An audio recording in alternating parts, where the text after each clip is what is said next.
Dans cette vidéo, je vais t'expliquer ce qui se passe réellement dans ton cerveau et surtout ce que tu peux faire pour faire redescendre la crise. Alors, comment reconnaître une crise d'angoisse? Une crise d'angoisse peut arriver très brutalement, parfois sans raison apparente.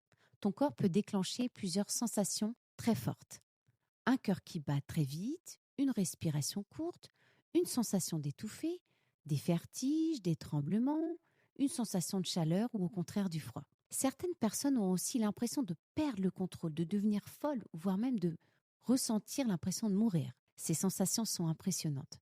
Et souvent, ce qui fait monter la crise encore plus, c'est la peur de ces sensations elles-mêmes. La personne se dit, mais qu'est-ce qui m'arrive? Je vais faire un malaise, je vais mourir. Plus ces pensées arrivent, plus le corps s'emballe. Ce qui se passe réellement dans ton cerveau. Pour comprendre une crise d'angoisse, il faut comprendre une chose très simple. Ton cerveau, il possède un système d'alarme. Et ce système, il sert à te protéger. Nous en sommes tous dotés. Quand ton cerveau pense qu'il y a un danger, il déclenche une réaction de survie. C'est ce qu'on appelle la réaction combat ou fuite. Ton corps libère alors de l'adrénaline. Et c'est cette adrénaline qui prépare ton corps à réagir en cas de danger. Ton cœur s'accélère, ta respiration devient plus rapide, tes muscles se tendent, ton corps devient hyper vigilant. Tout cela est normal. Le problème avec la crise d'angoisse, c'est que ce système d'alarme se déclenche alors qu'il n'y a pas de danger réel. Ton cerveau, c'est lui qui pense qu'il doit te protéger, mais il se trompe. Alors, la première erreur pendant une crise d'angoisse. La plupart des personnes font la même chose pendant une crise d'angoisse. Elles essayent de faire disparaître la crise immédiatement. Elles luttent contre les sensations. Elles essaient de respirer plus vite, à chercher à contrôler leur cœur. Elles veulent absolument arrêter la crise immédiatement. Paradoxalement, plus on lutte contre la crise, plus elle monte.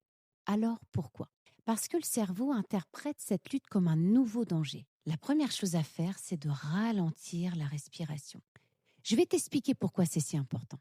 Quand une crise d'angoisse commence, la respiration devient souvent rapide et superficielle. Le cerveau interprète cette respiration comme un signal de danger. Donc, la première chose à faire est de ralentir volontairement cette respiration. Je vais t'inviter à faire un exercice très simple à la prochaine crise. Je t'invite à inspirer 4 secondes par le nez, puis à expirer lentement par la bouche 6 secondes, à faire 3 voire 4 fois. Le fait d'expirer plus longtemps que tu n'inspires envoie un message très important au cerveau. Ce message, il dit « le danger est terminé ». Progressivement, qu'est-ce qui se passe? Le système nerveux commence à redescendre. La deuxième chose à faire, c'est de revenir dans le présent.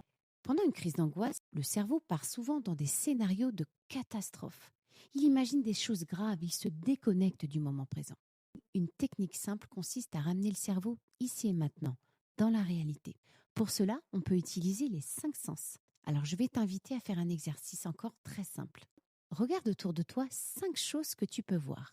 Puis, touche 4 objets autour de toi. Ensuite, écoute 3 sons. Puis, prends conscience de 2 odeurs.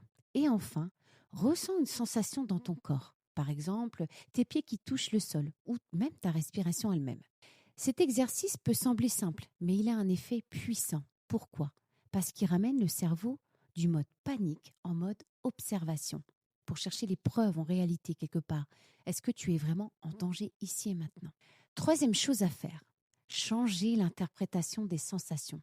Pendant une crise d'angoisse, le problème n'est pas seulement les sensations. Le problème, c'est l'interprétation de ces sensations. Si ton cœur bat vite et que tu te dis « je vais mourir », la panique augmente.